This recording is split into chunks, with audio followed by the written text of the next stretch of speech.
What's up, YouTube? This is Too Raw for TV. I remember doing a video asking you guys, I think I did like 2 years ago, maybe now, asking who do you thought was better, Shaquille O'Neal or Wilt Chamberlain. And the overwhelming consensus was that it was Wilt Chamberlain, which I, of course, agree with.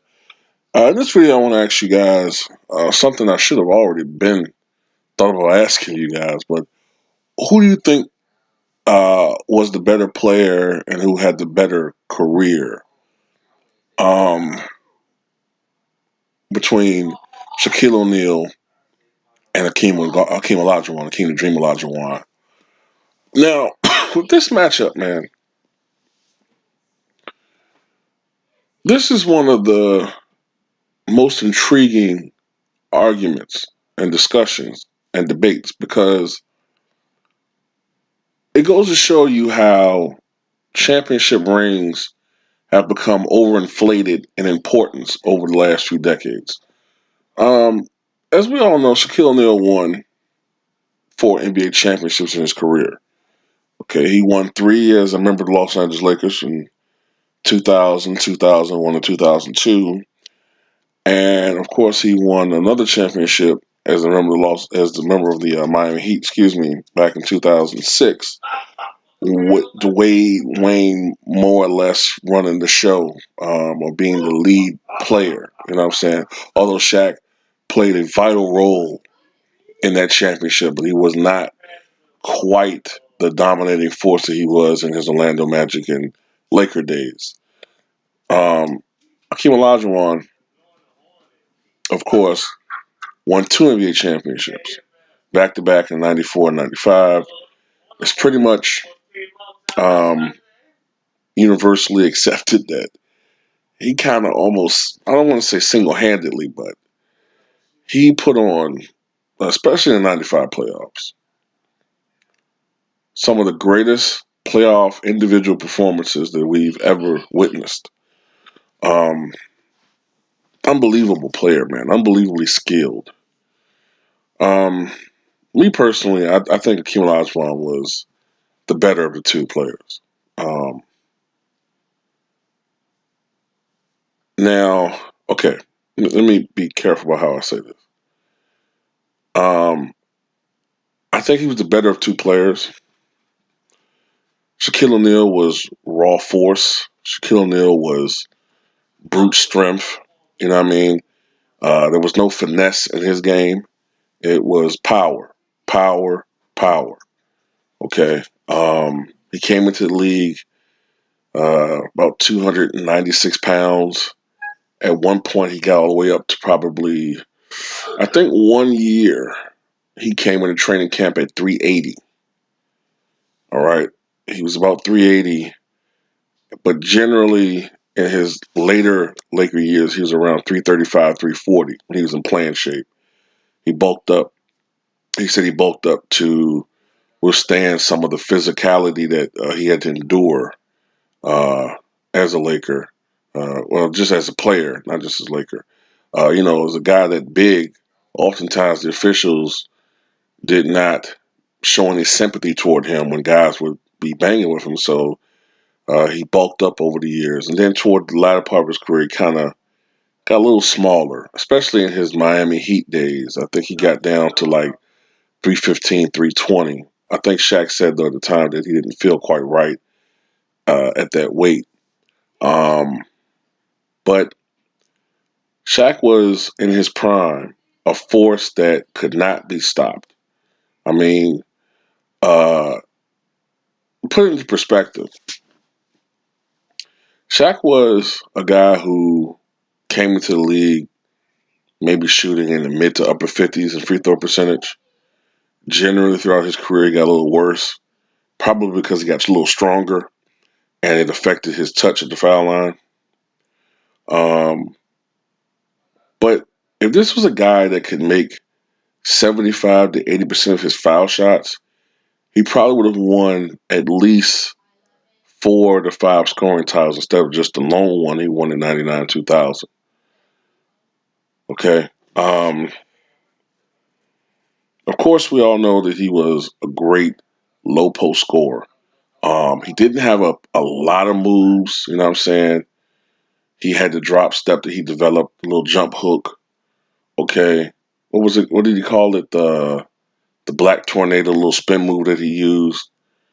All right, but he developed some moves. Okay, at first he was broad, and he over the years he developed some moves. Um, but it was really just his physical. You couldn't bang with Shaquille O'Neal for an entire game. Maybe for a quarter, maybe for a half, but by the second half, you were starting to wear down from just dealing with a guy that big. Now, Hakeem Olajuwon, on the other hand, we tend to think of the finesse game, but he did have a power game. You know, now, he was a little bit smaller than Shaq. Well, a lot smaller than Shaq. He's listed as 7 feet, but Hakeem Olajuwon was not 7 feet. Man, I think Hakeem was probably somewhere around 6'10" and a half. Okay, he was a little bit. I think he was a little bit taller than Mourning, but shorter than David Robinson and Patrick Ewing. All right, so and Shaq. So he was, I think, about 6'10" and a half. Came into the league about 255, I think, or so. Um, Infamously, when he reached 30 years old, like toward the championship years, he dropped 20 pounds. He dropped down to about 230, 235. And you could tell because the quickness in his game was just, it was back like how it was when he was a rookie the first couple of years. Um, an arsenal of moves, down low. He and Kevin McHale were the best low post scorers in the history of the NBA. McHale's a little bit more fundamental. Olajuwon just over the first 10 years or so of his career just amassed so many moves. The signature move he had, of course, was the dream shake. Just devastating. All right. Ask David Robinson. Offensive, Offensively, the numbers sort of favor Shaq, I guess, as far as scoring average. But you have to remember that there was a period of time when, for some reason, I think it was Don Chaney in the early '90s. For some reason, he had the offense running through the guards. So that affected Olajuwon's scoring average. I think he was averaging like 21, 22 points per game during those seasons. When they got rid of Chaney and got Rudy Tom Johnson and running the offense through him, that's when his average went up to 26, 27 points per game. So although on a per average basis, Shaq has the edge, I think when it comes to just like pure scoring, I think Olajuwon was possibly a better scorer.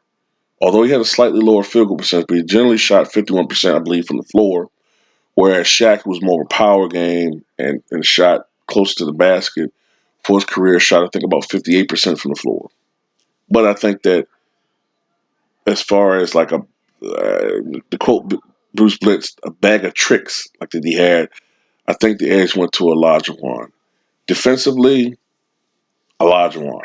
All right, Shaq was no slouch on defense, but you know, as far as like really committing to defense, Olajuwon had a distinct edge. Rebounding, interesting. Career wise, the edge would go to Olajuwon. Shaq was not a bad rebounder, especially when he was younger. Shaq had a little bit more leaping ability, and he had some great rebounding numbers his first couple of years. I think one year he averaged 13 rebounds per game. Might have been his second or first year. I can't remember. Um, but Olajuwon, I think, led the NBA rebounding, I think, twice, if I'm not mistaken. Um, Also, Olajuwon led the NBA in blocks a couple of seasons. It might have been 2 or 3 seasons. I don't think Shaq ever led the NBA in blocks, but he was always among the leaders. Leadership ability, uh, both were great leaders, but they had their own styles. Shaq was a little bit more vocal, a lot more vocal. He could be demonstrative about it. Some would even say he was a little bit of a bully. I remember Shaq always called himself the general. Um, Whereas Olajuwon, he led by example, especially as he became highly committed to his religion. His personality changed a little bit, and he was a lot more passive in how he uh, chose his words, I guess, right? But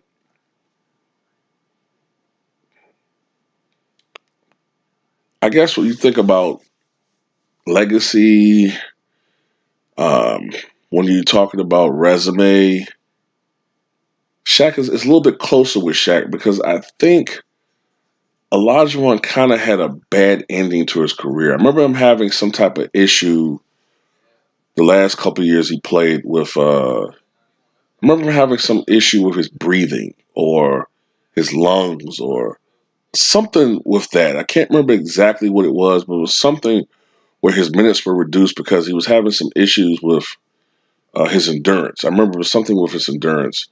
And the Olajuwon that was in Toronto was an absolute shell of the guy that he was in his best Rockets days. Shaq was a journeyman. Both of them played a long period of time. I think Olajuwon played 18 seasons. I think 84 to 2002. I think Shaq played, I believe, 19 seasons from 1992 to 2011. Toward the end of his career, Shaq was a journeyman. Shaq was not a guy you could build a team around the end. And I also think toward the end of Shaq's career, the game was already starting to evolve and getting to what it is now, more predicated on 3-point shooting. And that kind of affected Shaq's game a little bit. And what I do remember is that he wasn't getting the calls that he got earlier in his career. I remember Shaq fouling out a lot or getting into foul trouble. As the game became a little bit more soft. But all in all, I have Shaq in my top 10. I have Shaq, I believe, right at number 9,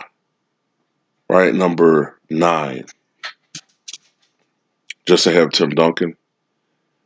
And I have Olajuwon, I believe, at number 7. So they're right there. You know what I'm saying? But I just have Olajuwon a little bit ahead of Shaq. I just think that he was a better player, more dominant player. Um, you know, and hell, he beat Shaq in the '95 Finals. One of the probably the only guy that really outplayed Shaquille O'Neal in his prime in the series. So that's it, man. Tell me what you guys